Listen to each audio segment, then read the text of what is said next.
Welcome to the Clintondale High School World History presentation on the origins of the Cold War. You can see here we have several young individuals peering over a section of the Berlin Wall, which is the result of the Cold War. We're going to begin here with the development of the Cold War itself, which is generally considered to have been from 1945 to 1991, and this is really a war of perception and ideas and not a war between nations, although there are armed conflicts in this. This is going to lead to all sorts of mistrust and military buildups. From the United States of America's perspective, they thought the Soviet expansion would continue and spread throughout the world and something called the domino effect, and they saw the Soviet Union as a threat and a threat to their way of life, especially after the Soviet Union gains control of Eastern Europe, and they feel like they need to stop it. From the Soviet Union's perspective, they felt that they had really sacrificed the most in World War II, and they had deserved the spoils of war. They had lost land after World War I, and they felt that they deserved and wanted this land back. They wanted to economically raid Eastern Europe and recoup all the expenses during the war, and they saw the United States as a threat to their way of life, especially after the United States developed the atomic bomb and used it. The mobilization, or the getting together and gathering of troops by the U.S., alarmed Americans viewed the Soviet occupation of Eastern European countries as expansion and would threaten the world. In 1946, British Prime Minister Winston Churchill gave a speech at a college in Missouri in which he proclaimed that an iron curtain had fallen all across Europe. In March of 47, U.S. President Harry Truman proclaims the Truman Doctrine, which is here. And that is the idea that pretty much the Western Hemisphere is hands off for Soviet Union and their communist friends here. They're threatened by the communist influence in Turkey and Greece. He gives his two hostile camp speech. He gives financial aid to support free people who are resisting attempted subjugation, which is basically, in his eyes, a takeover or a forced takeover by the Soviet Union. He sends $400 million worth of war supplies to Greece and helps push out communism there. And this marks a new level in the American commitment to the Cold War, basically saying that we will support anyone who will fight communism. And we have the policy of containment here, and that is by applying diplomatic and economic pressure, the United States could block the Soviet, what we viewed as aggression. This is formulated by the gentleman in the upper right-hand corner, George Kennan, as a way to stop Soviet expansion without having to go to war. It's an economic style of war. Ironically, the Soviets were looking for insulation from the capital out west, so they were trying to get away from exactly what we were trying to force. And we have the Marshall Plan, which is 1947 and 48, and that's George C. Marshall in the upper right-hand corner there. The war damage and dislocation of Europeans invited the communist influence. So the communists were there as kind of an answer to the problems of the European nations who had been destroyed. Economic aid is offered to all European countries in the European Recovery Program, and $17 billion is offered up to Western Europe. Soviets refused. They said the blame for dividing Europe fell on the Soviet Union, not the United States. I'm sorry, this is what the Marshall Plan says. And the Marshall Plan proved crucial to Western Europe's economic recovery. So in other words, we gave money to Western Europe so that they wouldn't have to fall prey to the Soviets and their offers there. The dividing of Germany. In 1948, the United States, Britain, and France merged their post-war zones together to create an independent West German state. So instead of Germany, we have West Germany and East Germany, and the Soviets respond and take the eastern half. The Soviets respond by blockading land access to Berlin. So Berlin, the city, even though half of it is technically here still Allied controlled, there's no way to get there because it's surrounded by Soviet-controlled East Germany, I should say. And the United States responds to this by the Berlin airlift, dropping tons and tons of goods every day into Berlin so that people can stay Soviet-free. And finally, in May of 1949, Stalin lifts a blockade, conceding he could not prevent this creation of the nation-state of West Germany. And here you can see a map of what they did to Germany after the war.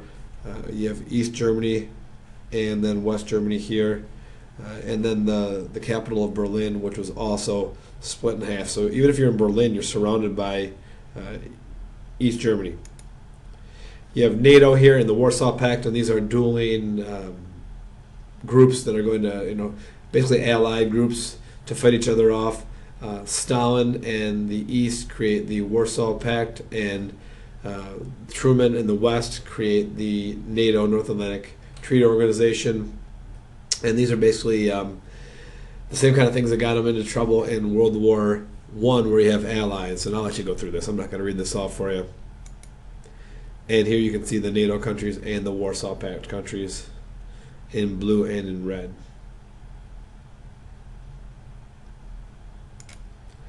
And the Cold War heating up here a little bit. The most frightening aspect of the Cold War itself is the constant threat of nuclear war. Russia also has the atomic bomb now by the late 1940s, and Truman in the United States is ordering up a hydrogen bomb, which is many, many, many times stronger than the atomic bomb. So it's scary because both sides have these, they're constantly testing them, and the threat is really out there. The United States considered losing China. Truman is preoccupied with Europe, and so what happens over in the Eastern Hemisphere, the far Eastern Hemisphere, is not as important in his eyes. You're going to see that Democrats and Republicans are letting, in their eyes at least, letting the communists win here. The Republicans believe that the Democrats are letting the communists win, and in actuality it's true. The Chinese do become communists and fall under the spell, at least, of Mao Zedong here, who is on top of the horse, and he's going to become the communist leader in China. And then we're going to have the Korean War from 50 to 53. And since World War II, the country had been divided along the 38th parallel. Essentially, they cut the nation in half. The North is controlled by the communists, and the South is free. And you can see the North here is bordering China, which is now communist. And then to the north of China is the Soviet Union, which is also communist. So we're going to have South Korea here, which is non-communist, kind of all by itself out here on an island. Soviet-backed troops from North Korea invade U.S.-backed troops in 1950, and we get the capitalists and communists fighting here for control of the peninsula. Stalin had agreed to help the North Korean attack, but he only agreed to give supplies. He wasn't going to fight with them. Having already lost China, it was time that the United States felt that they should go and fight the North Koreans. And in fighting the North Koreans, they're really by proxy fighting the Soviet Union here. The U.S. would not declare war here, though, because the United Nations sanctioned aid to South Korea. It was a police action. So the Korean War is technically not a war here. Continuing on with the Korean War, you have General Douglas MacArthur taking quite a role in it. And I'll let you read through here. The side effects of the Korean War. This is going to energize America's anti-communist commitments. Elected officials didn't have to hesitate about the need to contain Soviet communism anymore. You could really go after what they called the Reds at the time. NATO forces are expanding, and Truman's also going to increase military assistance to French Indochina and all sorts of different groups there. Eventually, this is going to kind of lead to a deepening involvement in Vietnam and what we call the Vietnam War. And MacArthur is going to push them back across the 38th parallel. And you're going to get, at the end of it, essentially a draw. Here's a map of the Korean War, some of the battles. The dismissal of MacArthur, he's eventually going to be removed by President Truman. And MacArthur, even though he's a great general, kind of oversteps his bounds and loses control, and he's removed. The end of the war itself, there's a snag in the negotiations. A truce lasts for 2 years, or a truce talk lasts for 2 years. It's finally signed in 53. It cost 30,000 American deaths and over 100,000 wounded and missing. And then you're talking about millions of the Koreans. It's a mess. It's an often forgotten war, but very, very deadly. We're going to talk about the Cold War in the 50s in Russia. You get Khrushchev taking over, Nikita Khrushchev, that is. He brings back Stalin's use of the Gulag and attempts to separate his crimes from true communism. I'm sorry, doesn't bring them back. He goes against the idea of Stalin's uses of the Gulags or camps, and really wants true communism, what he calls, instead of the totalitarianism that Stalin had used. You get repression and dissent. A lot of intellectuals and students in Poland and Hungary are calling for free elections, and the Soviets crack down. And if you went against them, they would come down with an iron fist here. In October of 1957, you get the first satellite, Sputnik, in orbit, and this confirms the Soviet Union's superpower status and really puts a lot of fear in the United States of America, because now they're ahead of us in the space race. They tested ICBMs, and Khrushchev was seen as a threat. And for the 50s, we have President Eisenhower taking over. He's going to respond by upping spending at NASA, and then upping the number of ICBMs and bombers that we have. In the third world, you're going to have French intellectuals, you're going to have French intellectuals coming up with the idea of the third world, which is really, at the time, any nations who weren't under the influence, a direct influence of the United States or Soviet Union. By the 1960s, the term had come to identify a large block of nations in really Asia, Africa, and Latin America, poor nations, underdeveloped nations.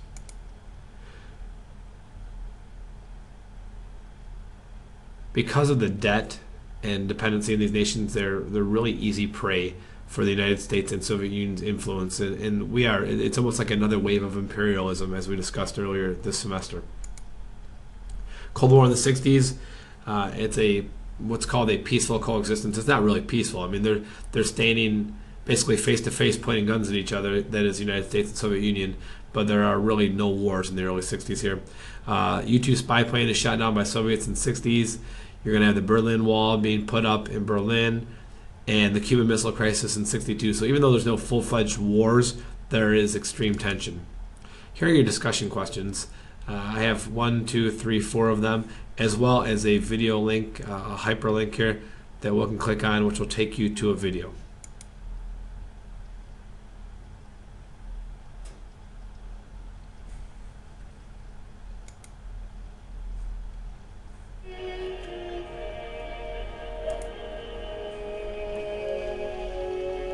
Europe was devastated. The war had left a continent in ruins. As poverty and starvation spread, chaos threatened to overwhelm the Western democracies. Some feared the election of communist governments. Others, Stalin and the Red Army.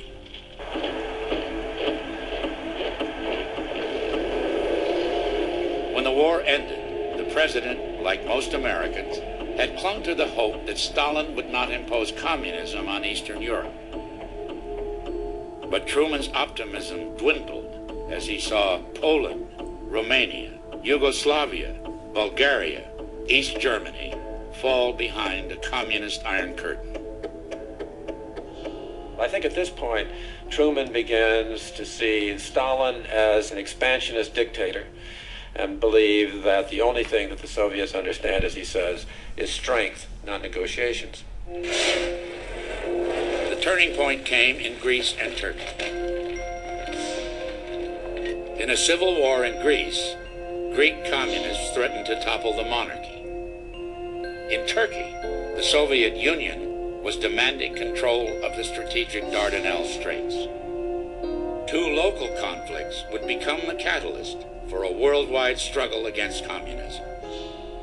Truman would have to convince Congress that a crisis in two faraway countries threatened the security of the United States, that $400 million in military aid was needed to save Greece and Turkey.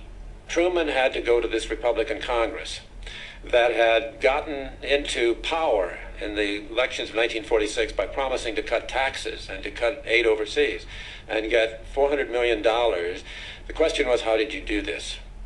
Under-Secretary of State Dean Acheson had the answer.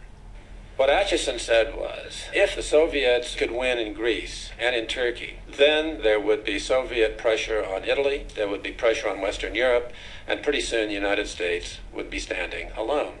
Senator Vandenberg, who was the leader of the Republicans, said, if you can get that kind of a view across the American people, we'll support you. There was the story that Vandenberg said to Truman, Mr. President, you're going to have to scare hell out of the American people. Whether or not Vandenberg said that, that's exactly what Harry Truman did. President Harry S. Truman comes before a joint session of Congress to make a momentous announcement. I believe that it must be the policy of the United States to support free peoples who are resisting attempted subjugation by armed minorities or by outside pressures. If we falter in our leadership, we may endanger the peace of the world, and we shall surely endanger the welfare of this nation.